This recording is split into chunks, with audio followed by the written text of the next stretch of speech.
Okay, our next article of discussion is called Bills of Contention under EPW. Bills of Contention. And it basically talks about the three farmer bills that have been passed in the monsoon session of Parliament. So let's write down what are the three farmer bills. So one is the Farmers Produce and Farmers Produce, Trade and Commerce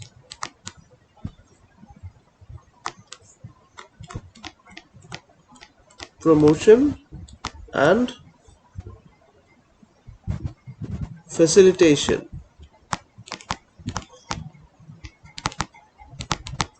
Bill. Second one is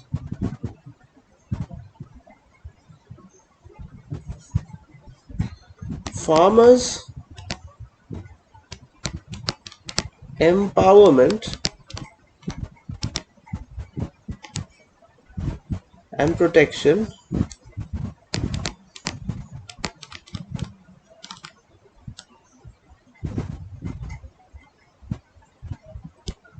Agreement on Price Assurance.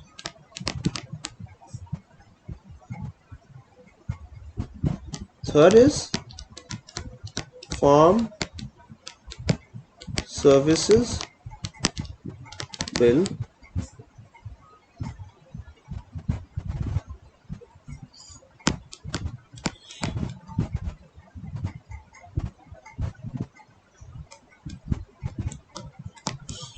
And the last one, which is a connection and or a continuation of these three, is the Essential.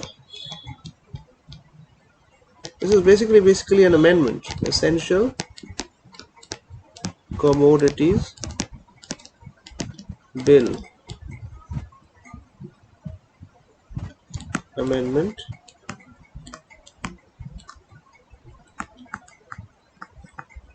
Right? So we have the Farmers Produce, Trade and Commerce Promotion and Facilitation Bill. We have the Farmers Empowerment and Protection Agreement on Price Assurance. We have the Farmers Service Bill 2020, and we have the Essential Commodities Bill Amendment 2020. So basically these are the four bills which are in contention, and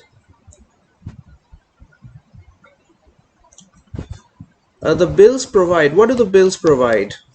They provide an alternative market outside the conventional Agricultural Produce Market Committee or the APMC governed mandis. So presently we have the mandis, which are governed by APMCs. The bill provides an alternative to the APMCs or the mandis governed by the APMCs. What the flow is, while the mandis, when procuring food commodities from the farmers, they set a price, a minimum price called the minimum support price, below which they would not procure, below which the farmers would not have to sell while selling at the mandis, or while the government is procuring from the mandis. But under this alternative arrangement, MSP is not there. So this is the problem, and that has caused a lot of problems, even though the government intends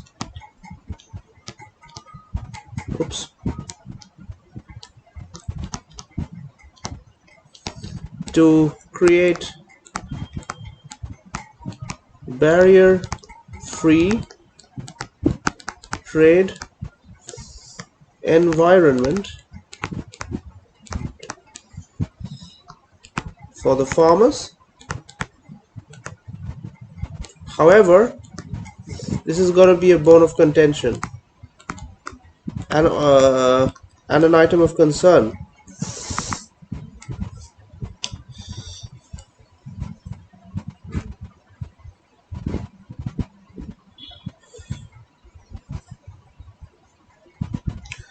And one of the main concerns is how much will the government procure? I mean, they already uh, they're going to overshoot the strategic and operation reserves. They're going to overshoot the strategic and operational reserves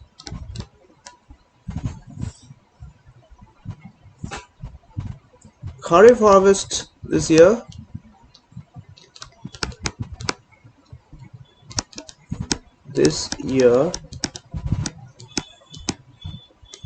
is like 140.57 million tons.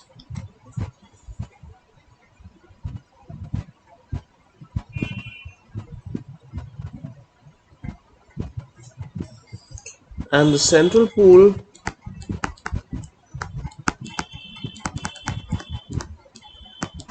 already has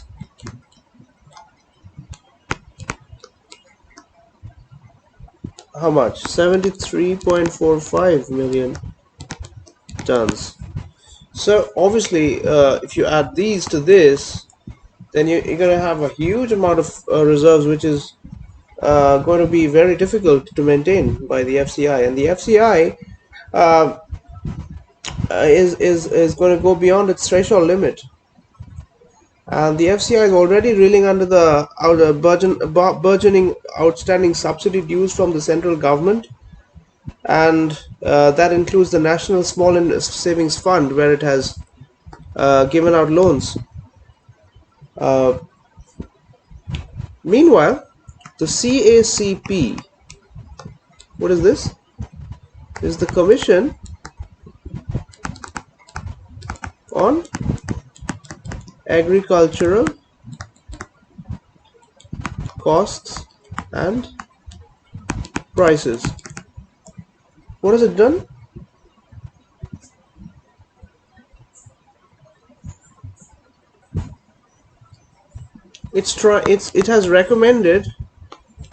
It has recommended private procurement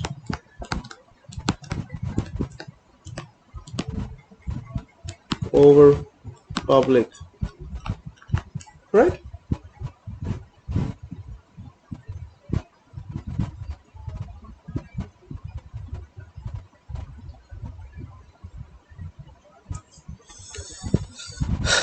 However,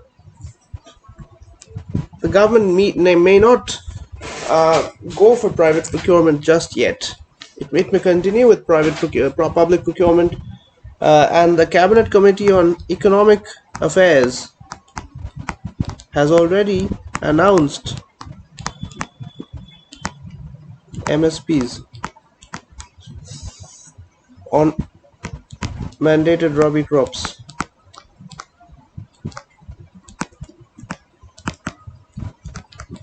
So, since it has announced the MSPs, it can be assumed that the government will still go for government procurement through mandis or through the alternative methods they have suggested. But that is going to kind of reduce the anxiety over the farm bills. It is going to reduce the anxiety over farm bills. However,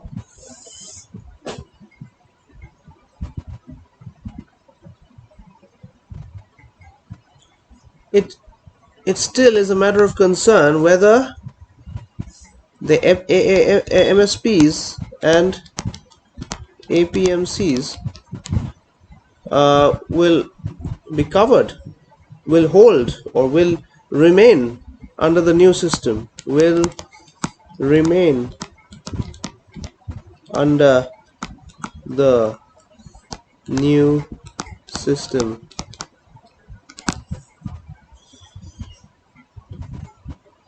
Whether is a concern, right?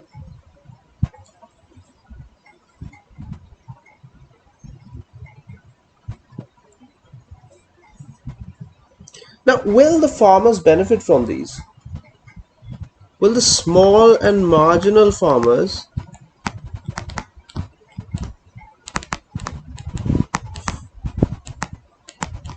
benefit? Well, how can they benefit? They can benefit only if uh, they can sell their produce at a good price, and which can happen only if there is an MSP. But MSPs happens only in case of government procurement. Government procurement. Now, government procurement is a small and uncertain window. So, government procurement is a small and uncertain window.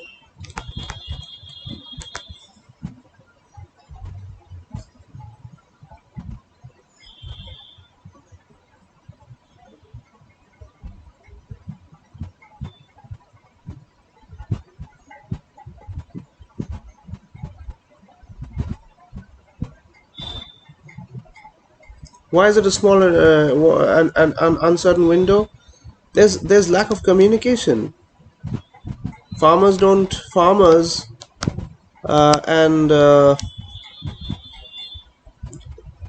other players do not get informed about place and time of procurement.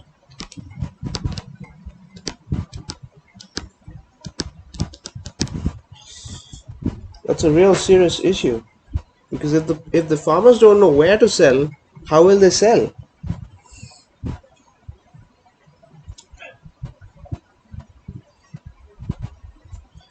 Second,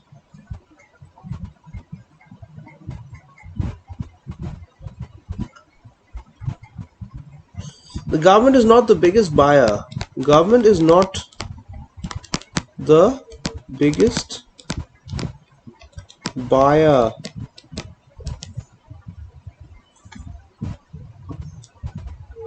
in agricultural markets.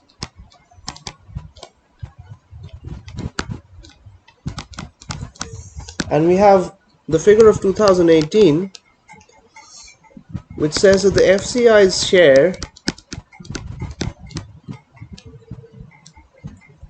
was just 10% of the market, which means that the 90% went to the private players. Then the next issue is government procurement is heavily skewed. Government procurement is heavily skewed in favor of rice and wheat, right? And what will happen as a result of that? Our intention of creating agricultural diversification will not happen, because all those farmers will start producing rice and wheat. So agricultural diversification is slowed down, right?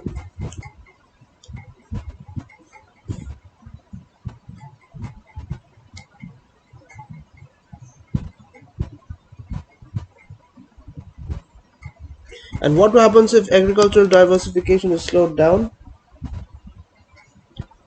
Farmers'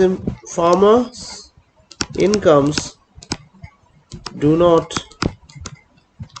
get augmented, especially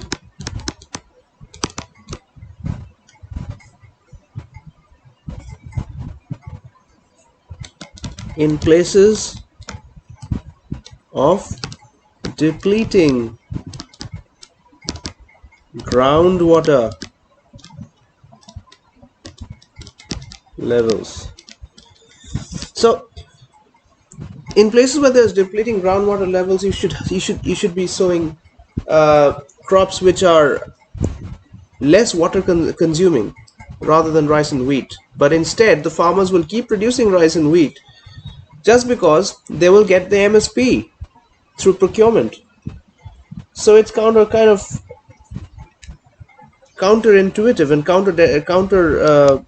it's going against our intention of creating agricultural diversification and increasing farmers' incomes. So in a way, it's not good. Fourth, the next point we have is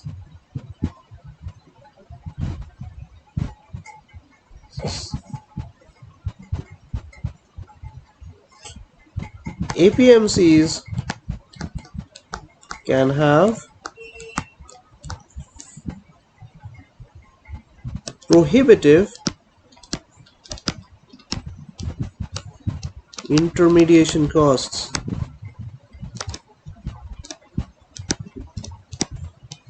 And that will not allow the farmers to profit. Will not allow farmers to profit. Right?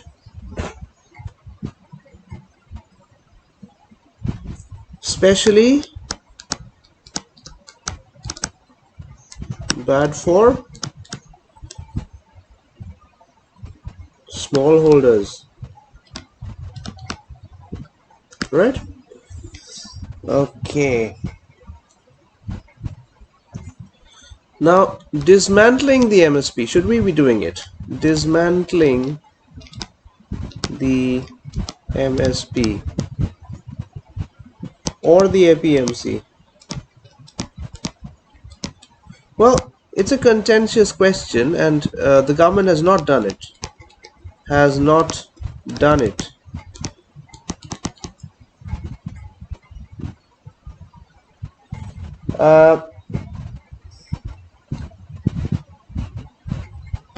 And yet the bills are so contentious, so controversial, despite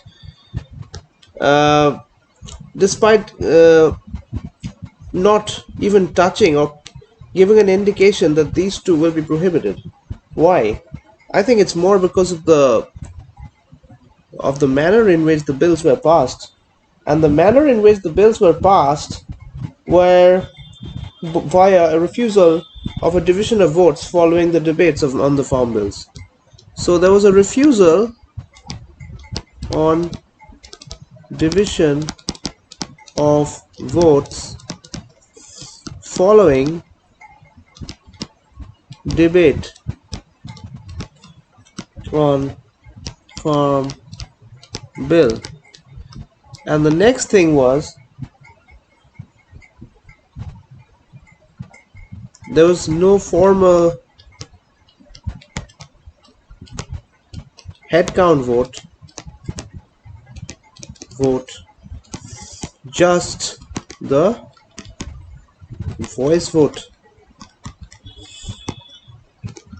So as you can see, it's bad for the farmers, and I mean, there are parts of the bill which are bad for the farmers, which can be bad for the farmers, but it's not totally bad for the farmers. But the controversy arose because of the manner in which the bill was passed without due process, and it seemed as if the government was doing it through sheer dint of power.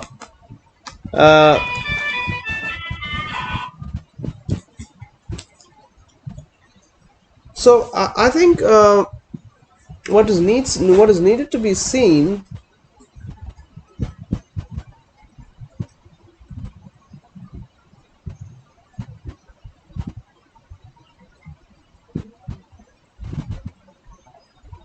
is that the anomalies in MSP APMC setup is done away with.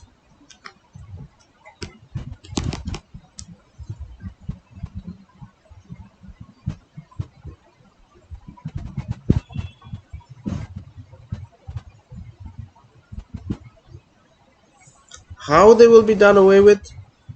By state intervention, right? By state intervention.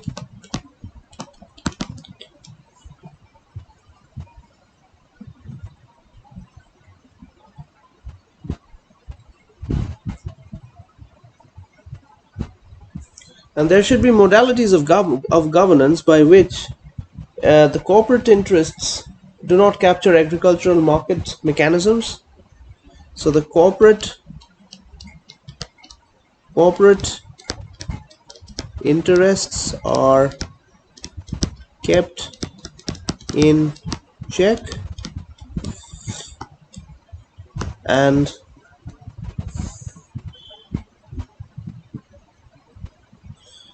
the government creates infrastructure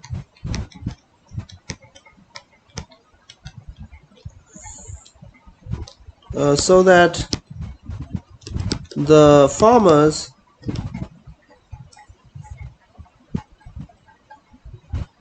can utilize